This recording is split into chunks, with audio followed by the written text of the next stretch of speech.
नमस्कार मित्रांनो, क्राईम मराठी या यूट्यूब चॅनलमध्ये आपलं सर्वांचं स्वागत आहे. मित्रांनो, आज आपण बघणार आहोत उधारीच्या पैशात तुझ्या बायकोची घालून दे भेट, चिडलेल्या नवऱ्याने त्याला तोडून टाकले थेट. ही घटना सातारा जिल्ह्यातील कराड तालुक्यामध्ये असणाऱ्या कुसूर या गावामध्ये घडली असून तेथील शिवाजी सावंत याचे पशुखाद्य व तेलाचे दुकान आहे. या दुकानातूनच त्याच गावात राहणारा दिलीप कराळे हा उधारीवर पशुखाद्य नेत होता. उधारीवर पशुखाद्य न्यायचे आणि दुधाचे पैसे आले की उधारी द्यायची. दिलीप कराळे सुद्धा असेच करत होता. पण एखाद्या वेळेस घरामध्ये काही कामे निघाली तर त्या उधारीचे पैसे देणे होत नसायचे. म्हणून दिलीप कराळे यांची जवळपास 20,000 रुपयांची उधारी झाली होती. रक्कम मोठी असल्यामुळे ती जमावणेही कठीण जात होती. तरीही तो त्या दुकानदाराला आज देतो उद्या देतो असे करत तो शिवाजी सावंत या दुकानदाराकडून उधारीवर पशुखाद्य खरेदी करतच होता. या उधारीच्या पैशामुळे त्या दोघांमध्ये वादावादीही झाली होती. त्या उधारीच्या बदल्यात शिवाजी सावंत याचा दिलीप कराळे याच्याकडे वेगळाच तगादा होता. एक वेगळाच तगादा त्याच्या मागे लागला होता. तो म्हणत होता की उधारीच्या पैशात मला तुझ्या बायकोची भेट घालून दे. त्यामुळे दिलीप हा अस्वस्थ झाला होता. तो शिवाजीला पाहिले की दिलीप यांच्या मस्तकाची शिर तडायची आणि खाऊ की गिळू असे त्याला वाटायचे. पण तोंडावर तसे न दाखवता तो हसत खेळत शिवाजी सावंत याला टाळत असायचा. शिवाजी लक्ष्मण सावंत हा 52 वर्षाचा असून तो कुसूर या गावामध्ये राहतो. त्याचे पशुखाद्य विक्रीचे व तसेच तेलाचे दुकान आहे. व्यवसायात चांगला जम बसला असल्यामुळे त्याला आर्थिकदृष्ट्या स्थैर्य लाभले आहे. तसे पाहिले तर शिवाजी याचे लग्न उशिराच झाले होते. 40 वर्षानंतर त्याचे लग्न झाले होते. म्हणजेच 10-12 वर्षापूर्वी त्याचे लग्न झाले होते. परंतु लग्नानंतर त्याला अपत्य झाले नाही. लग्नानंतर 4-5 वर्षातच त्याच्या पत्नीला पॅरालिसिस झाला व त्या आजारातच तिचे निधन झाले. त्यामुळे शिवाजी हा एकटाच होता.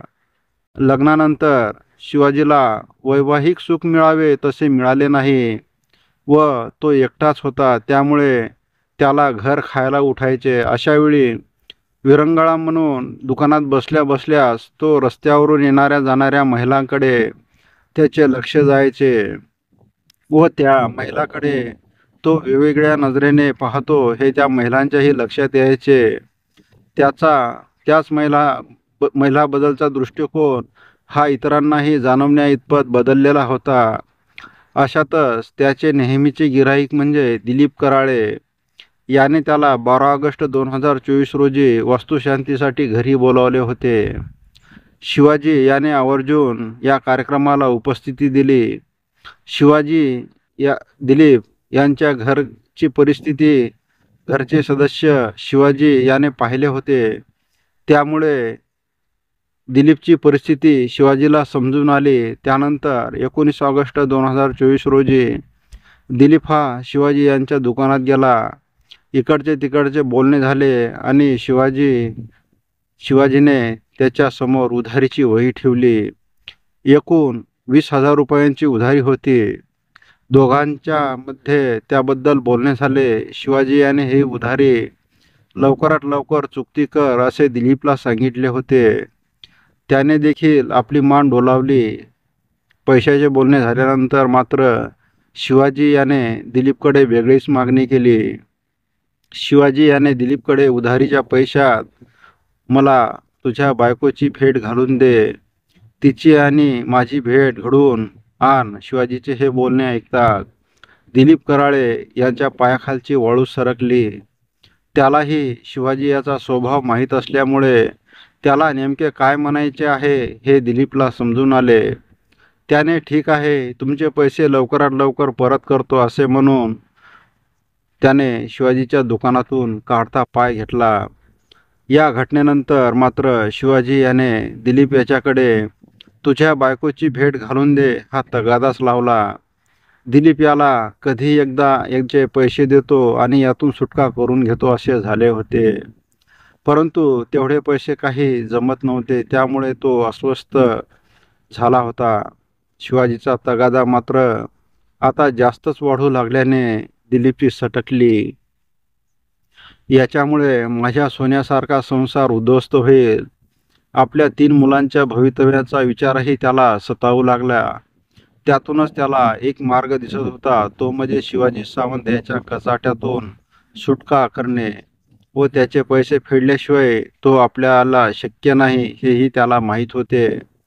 2 सप्टेंबर 2024 रोजी शिवाजी सावंत हा कोणासही काहीही न सांगता निघून गेला. तेव्हा त्याची कराड पोलीस ठाण्यामध्ये हरवल्याची तक्रार दाखल करण्यात आली होती. 2-3 दिवसानंतर म्हणजेच 5 सप्टेंबर 2024 रोजी शिवाजी सावंत याचा मृतदेह कोळेवाडी गावच्या हद्दीमधील मल्हा माळ नावाच्या शिवारातील भुईमुगाच्या शेतामध्ये मिळून आला. त्याचा खून करण्यात आला होता. पोलिसांनी शिवाजी सावंत खून प्रकरणी अज्ञात इसमाविरुद्ध कराड तालुका पोलीस ठाण्यामध्ये विविध कलमानुसार गुन्हा दाखल करण्यात आला होता. त्यानंतर या घटनेच्या तपासासाठी पोलिसांनी विविध पथक तयार करून गुन्ह्यातील आरोपीस पकडण्याचे आदेश दिले. वरिष्ठांच्या आदेशानुसार ही सर्व पोलीस पथके सर्व बाबींचा अभ्यास करून खून कोणी केला असावा याबाबत माहिती घेत होते. मैताचे नातेवाईक व गावातील लोक त्यांच्याकडे केलेल्या चौकशीवरून तसेच तांत्रिक तपासावरून हा गुन्हा कुसूर गावातील दिलीप कराळे यांनी केला असल्याचा पोलिसांना तपासामध्ये आढळले. त्यावरून दिलीप कराळे यांच्याकडे पोलिसांनी चौकशी केली असता तो आपल्यापासून काहीतरी लपवत आहे असा संशय पोलिसांना आला. यावरून पोलिसांनी दिलीप कराळे यांच्यावर अधिक संशय वाढू लागल्याने त्याला अधिक विश्वासात घेऊन त्यांच्याकडे कसून चौकशी केली असता त्याने आपणच शिवाजी सावंत याला मारले असल्याचे कबूल केले.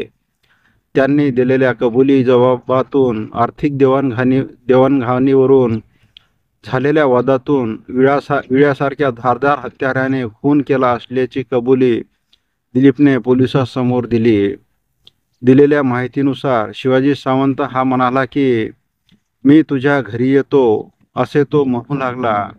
तेव्हा दिनांक 2 सप्टेंबर 2024 रोजी दिलीप हा शिवाजी सावंत याला म्हणाला की तू काही घरी येऊ नकोस, शेतावरच ती तुला तिथेच भेटेल, तेथेच तुझी आणि तिची भेट घालून देतो असे म्हणून त्याने शिवाजीला शेतात बोलावले. दिलीप कराळे यांनी सांगितल्याप्रमाणे शिवाजी सावंत हा त्या ठिकाणी आला. शेतामध्ये दिलीप हा एकटाच होता. शिवाजी येताच दिलीप त्याला म्हणाला, तू थांब, ती येईलच असे म्हणत तो बाजूला गेला आणि हातात विळा घेऊनच आला. त्यानंतर त्याने शिवाजीवर विळ्याने सपासप वार केले. अचानक झालेल्या हल्ल्यामुळे शिवाजी सावंत याला प्रतिकार करता आला नाही. जीवघेणे वार झाल्यामुळे तो जागीच रक्ताच्या थारोळ्यात कोसळला आणि मरण पावला. त्यानंतर दिलीप कराळे हा तिथून निघून गेला. जवळपास 21 दिवसांच्या अथक प्रयत्नानंतर पोलिसांना आरोपीला शोधण्यात यश आले. दिलीप कराळे याच्या विरुद्ध विविध कलमानुसार गुन्हा दाखल करण्यात आला असून पोलिसांनी त्याला अटक केली आहे. पुढील तपास पोलीस प्रशासन करीत आहे. मित्रांनो, तुम्हाला हा भाग कसा वाटला याबाबत आपण कमेंट करावे. तसेच दररोज नवनवीन व्हिडिओ पाहण्यासाठी क्राईम मराठी या यूट्यूब चॅनलला सबस्क्राईब करावे. पुन्हा भेटूया उद्या सायंकाळी 7 वाजता. धन्यवाद. जय महाराष्ट्र.